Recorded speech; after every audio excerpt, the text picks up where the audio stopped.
So let's just jump right into the foundations of muscle building. Okay. Now, again, I'm not going to go into a lot of depth and talk about, why and the sciences and things like that, because we can totally nerd out on the sciences of things. Okay. And it's really easy to nerd out. But one of the things that I've been strongest about over my 22-year career is really talking to people in layman's terms. And so that's really what I want to do. It's going to be a very non scientific talk, and it's just going to be in layman's terms. Okay. So for all you science nerds out there, we can have a scientific conversation at another time. But for right now, we want to keep everything as simple as possible so the everyday person can truly understand what they need to do in order to start building muscle today. Okay. So, number one, the foundations of muscle building is you have to understand that you have to be in a caloric surplus. Okay. I said this a gazillion times and I love saying it because it's fun, but but any monkey can calculate how many calories you should be eating every single day. Okay. All you got to do is go online. In fact, just go to macros.ifmcoaching.online and you can calculate how many calories you should be eating every single day. So a caloric surplus basically means that you're eating over your maintenance calories. Okay. So when you input all of your numbers into that calculator, it's going to tell you how many calories you need to eat every single day in order to maintain your weight. A caloric surplus means that you're eating over that number. Okay. So if you calculate your numbers and you're at 2,000 calories, then a caloric surplus would be anything above 2,000 calories. Okay. So I like to set it at about 10% above your maintenance calories. And that's a great place to start. Now, there's a lot of other ways that we can do it, and we're not going to get into the philosophy of all the different types of bulking that you can do, but all bulking has one thing in common. One thing in common. You have to be in a caloric surplus. So that's foundation number one. Okay. Number two, you've got to do weight training. Okay. If you want to build muscle, and you've got to do progressive overload. Okay. I said I wasn't going to talk about nerdy stuff, but I just added a nerdy comment. Progressive overload is basically, in other words, you got to challenge your muscles. Okay. You can't go in there and just lift really, really lightweight and not ever challenge yourself. Okay. You've got to challenge yourself and you've got to work on progressively overloading that muscle, meaning doing more weight. Okay. And so you do have to do weight training. You're not going to build muscle just by necessarily going out and running. Okay. Now, if you've never run before and you've been in a wheelchair for a year and then you get up and you start running, yes, you're going to build muscle in your legs. But running is not a muscle building exercise. You might build a little muscle in your calves or something when you go out and run, but that's not a muscle building exercise. Okay. So if you want to build muscle, you've got to do weight training. Okay. All right.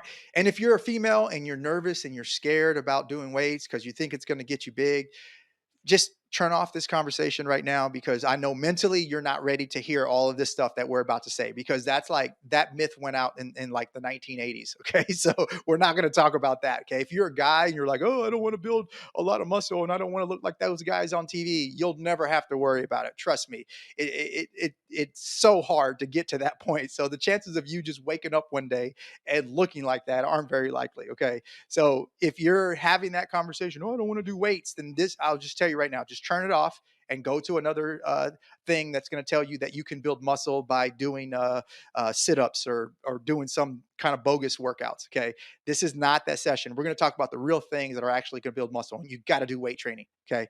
Now, the other thing when it comes to weight training is volume is key. Okay. The amount of reps that you do, the amount of sets that you do, the total collective amount of reps that you do on a particular muscle, that is key. Okay. You can't just go into the gym and work out and just feel like, oh, I just did it. Okay. There's a lot of people that go do that. Okay. Now, let's take a step back for a second. Okay.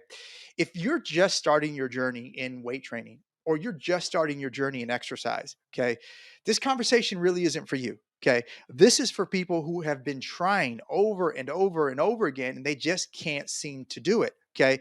So if you're at the very, very beginning of your journey, not of muscle building, but at your beginning journey of just exercise, okay, then this stuff doesn't apply to you, because here it is. And I've said it a million times, and we believe in this. And at IFM Coaching, we teach this principle. It's called the FIT principle. So if you're just starting off, okay, then the most important thing for you is just get consistent. And it doesn't even matter what you do. Whoa, excuse me. It doesn't even matter. I scared myself. It doesn't even matter what you do. Okay, just get consistent.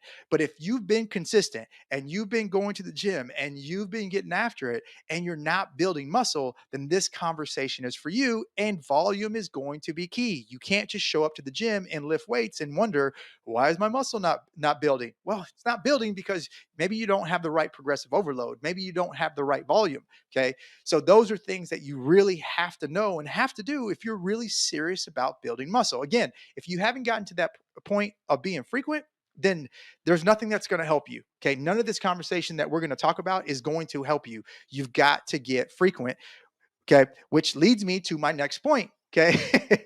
You've got to get consistent. Okay. You've got to be consistent at doing all of this day in and day out. Now, there's one more thing of the foundations of muscle building that we want to talk about, and that's making sure that you are doing your measurements on a regular basis. Okay. There is no way to tell if you are building muscle if you are not measuring yourself. Okay. We did a session on the nine must have elements of a body transformation program. And one of the main elements that you have to have is you have to have some kind of measurement system. You've got to know what to measure, how to measure. You got to know your body fat percentage. You got to know your lean body mass. Okay. Those are your lean body mass is the most important number when you're trying to build muscle. And the only way to get your lean body mass, or the amount of muscle that you have, the only way to do that is you've got to get your weight and you've got to get your body fat, and then you've got to do those calculations. Okay. So you have to know the calculations of your lean body mass. You've got to do your circumference measurements because you can tell if you're gaining muscle through what your circumference measurements are doing. Okay. So if you're not doing your measurements on a regular basis, then you're just guessing whether you're building a muscle or not. Okay. A lot of times I'll ask people, hey, do you think you're building muscle? And they're like, oh, yeah. I'm like, okay, well, what evidence do you have? What stats do you have? Tell me why you think you're building muscle. Oh, because I'm getting stronger. Okay. And getting stronger does not mean you're building muscle. Okay. In fact, getting stronger and building muscle, those are two totally different training dynamics. They are not the same thing. Now, sometimes they go together, but they don't necessarily need to go together. Case in point, look at the Olympic lifters who are lifting 400, 500 pounds over their head, and they're about 120 pounds. Okay. They don't have big muscles. Okay. They're just super strong. Okay. So strength is your body's ability to fire as many motor units at one time, to contract at one time. And that's how you're strong. Where muscle building or hypertrophy, that's your body's ability to grow your muscle fibers and grow as many muscle fibers as you possibly can. Okay. So you have to know that those are two different things. And if you're not doing your measurements, you don't really know if you are gaining muscle. Okay. So you've got to do your measurements. Okay. And like I said, you just got to get consistent. You got to be consistent with being in a caloric surplus. You got to be consistent with training in an overload. You got to be consistent with your volume, and you got to be consistent at doing your measurements. Okay. And if you can just do those basic things, those are just the basic foundations. We're going to get into more here in just a second. Okay. But these are the basic things. Okay. So if you want to grow muscle, you must be doing these basic foundational things to help you grow muscle.